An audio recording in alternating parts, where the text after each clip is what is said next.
Yeah, evidence is everything in inquiry.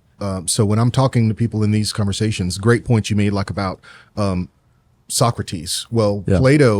Plato wrote what he says. Socrates. We don't have anything like within 1,000 years of that. With that, the problem is we have to follow the evidence to where it leads, not to where we want it to lead. Right? I heard that from someone else. I stole it for mine. It's a great idea. Follow the evidence where it leads, not where we want it to lead. So there's not really many historical arguments against the authenticity of Scripture. Right. There's some philosophical arguments for sure. Correct. Like there's some emotional arguments for sure. Some good ones of why this won't be a thing, but a scientific or historic argument, you can't really make it. So this evidence that Keller's talking to, it's if I'm going to tell us my story, I'm going to tell my story Instagram style. That's typically how human beings are wired.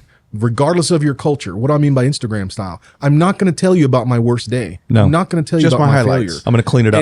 And if someone who loves me and honors me is trying to tell my story, they are definitely not going to put all of the warts in there. And if they're trying to deify me or make me seem righteous, Right. I mean, that's a whole other level of, we're not going to talk about the time when this guy killed his best friend because he wanted his best friend's wife. Like, we're not going to put that in the story. If in a culture that He's talking about David. in a culture where women where women were property, in Roman culture, a Roman citizen could claim whatever was within reach of them. So people were theirs to use however they wanted. So just in a culture that beat down women, beat down kids, beat down slaves, sexuality was pervasive. If I'm telling that story, and trying to win those people, I'm not going to talk about women being leaders, women being the first evangelists, the woman at the well, the first one to say, come and see this man who told me everything I've seen. And many people came to follow Jesus because of her.